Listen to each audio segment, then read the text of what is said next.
குழந்தை வேணும்னு பிளான் பண்றீங்களா? அப்போ பொதுவா எல்லாரோட கவனமும் பொண்ணுங்களோட ஹெல்த் மேல தான் இருக்கும் இல்லையா?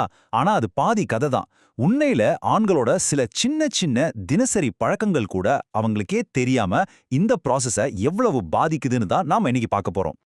இந்த பழமொழி இருக்கே, இது 100க்கு 100 உண்மைங்க. ஒரு ஹெல்தியான குழந்தைன்னா, அதுக்கு ஒரு ஹெல்தியான முட்டையும், ஒரு ஹெல்தியான விந்தணுவும் சேரணும். 2மே முக்கியம். இங்க ஆம்பளைங்களோட பங்கு பொண்ணுங்களுக்கு ஈக்குவலானது. இத மட்டும் எப்பவுமே ஞாபகம் வச்சுக்கோங்க.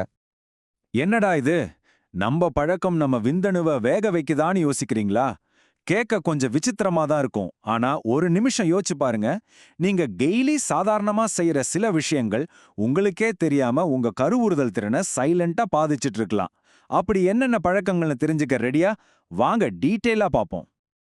ஓகே, முதல்ல இதுக்கு பின்னாடி இருக்கிற சயின்ஸ சிம்பிளா புரிஞ்சுக்கலாம். நீங்க என்னைக்காவது யோசிச்சிருக்கீங்களா? ஏன் ஆண்களோட விதைப்பைகள் மட்டும் உடம்புக்கு வெளியில இருக்குன்னு?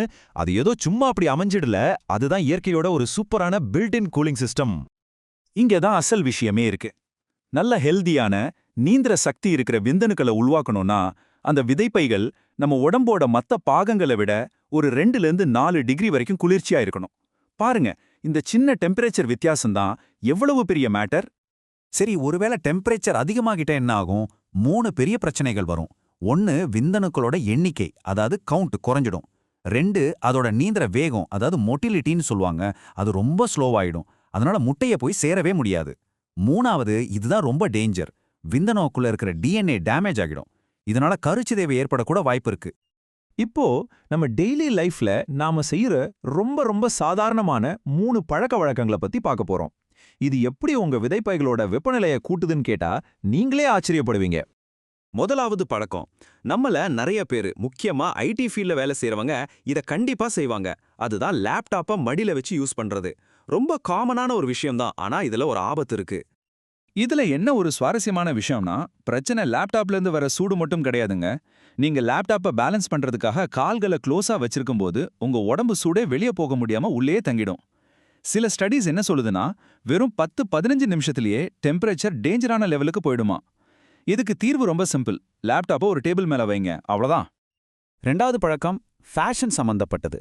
ஸ்டைலா இருக்கணும்னு நினைச்சு நம்ம கருவுறுதல் திறனை பணயம் வைக்கக்கூடாது இல்லையா? ரொம்ப டைட்டான உள்ளாடைகளும் ஸ்கின்னி ஜீன்ஸும் போடுறது ஒரு பெரிய தப்பு. இந்த டைட்டான துணிங்க என்ன பண்ணுதுன்னா ஒரு கிரீன் ஹவுஸ் எஃபெக்ட் மாதிரி உருவாக்குது. அதாவது சூடும் ஈரப்பதமும் வெளியே போகவே வழி இல்லாம உள்ளுக்குள்ளேயே சிக்கிக்கும். இது அந்த நேச்சுரல் கூலிங் சிஸ்டத்தையே மொத்தமா ஆஃப் பண்ணிடும். இதுக்கும் தீர்வு ரொம்ப ஈஸி. நல்ல காத்தோட்டமான லூஸான காட்டன் உள்ளாடைகளுக்கு மாறுங்க. இது பார்க்க சின்ன மாற்றமா இருந்தாலும் இதோட இம்பாக்ட் ரொம்ப பெருசு. ஓகே, 3வது பழக்கம், நிறைய பேர் ரிலாக்ஸ் பண்றதுக்காக இதை செய்வாங்க. நல்ல சுடுதண்ணில குளிக்கிறது, ஜக்கூசி, சானா, இதுலெல்லாம் டைம் ஸ்பெண்ட் பண்றது. ஆமா, இது நம்ம உடம்புக்கு ரொம்ப இதமா தான் இருக்கும். ஆனா நம்ம விந்தணுக்களுக்கு இது பெரிய ஒரு ஸ்ட்ரெஸ். இங்க தெர்மல் ஷாக், அதாவது வெப்ப அதிர்ச்சின்னு ஒரு முக்கியமான விஷயத்த பத்தி சொல்றாங்க. ஒரே ஒரு தடவை நீங்க ரொம்ப சூடான தண்ணியில குளிச்சா கூட அதோட பாதிப்பு அடுத்த பல வாரங்களுக்கு விந்தணு உற்பத்தியை பாதிக்குமா. அதனால குழந்தைக்காக பிளான் பண்ற டைம்ல ஹாட் பாத் எல்லாம் தவிர்த்துட்டு சிம்பிளா ஷவர்ல குளிக்கிறது தான் பெஸ்ட். சரிப்பா, இதெல்லாம் ஓகே. இந்த கெட்ட பழக்கத்தை எல்லாம் நிறுத்திட்டா எப்போ ரிசல்ட் தெரியும்? எவ்வளோ நாள் ஆகும்? இதுதானே உங்க எல்லாருக்கும் இருக்கிற கேள்வி. வாங்க அந்த டைம்லைன் என்னன்னு இப்ப பார்க்கலாம். விந்தணு உற்பத்திங்கிறது ஓவர் நைட்ல நடக்கிற மேஜிக் கிடையாது. ஒரு புது விந்தணு முழுசா உருவாகி வர்றதுக்கு கிட்டத்தட்ட 72 நாள் ஆகுமா. அப்படின்னா என்ன அர்த்தம்? நீங்க இன்னைக்கு ஒரு நல்ல மாற்றத்தை கொண்டு வந்தீங்கன்னா அதோட பலன் சுமார் 3 மாசம் கழிச்சு வர விந்தணுல தான் தெரியும். அதனால நீங்க குழந்தைக்காக பிளான் பண்றதுக்கு மினிமம் 3 மாசத்துக்கு முன்னாடியே இந்த நல்ல பழக்கங்களை ஆரம்பிக்கிறது ரொம்ப ரொம்ப முக்கியம். கடைசியா உங்களுக்காகவே ஒரு சிம்பிள் செக்லிஸ்ட். இது வருங்கால அப்பாக்கள் எல்லாருக்குமான ஒரு நேரடியான ஆக்ஷன் பிளான். இந்த 4 விஷயத்தை மட்டும் நல்லா ஞாபகம் வச்சுக்கோங்க. 1, லேப்டாப்பை டேபிள் மேல வைங்க. 2, லூஸான Dress போடுங்க. 3, குளியல் குளிர்ச்சியா இருக்கட்டும்.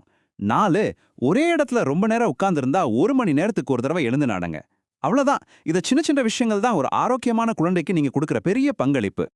பாருங்க, இந்த விஷயங்கள் எல்லாம் தெரிஞ்சுக்கிட்டதே ஒரு பெரிய முதல் படிதான். இப்போ உங்ககிட்ட இதை பத்தின ஒரு தெளிவு இருக்கு. அடுத்தது என்ன? ஆக்ஷன் தான். இந்த தகவலை உங்க வாழ்க்கையில எப்படி கொண்டு வர போறீங்க?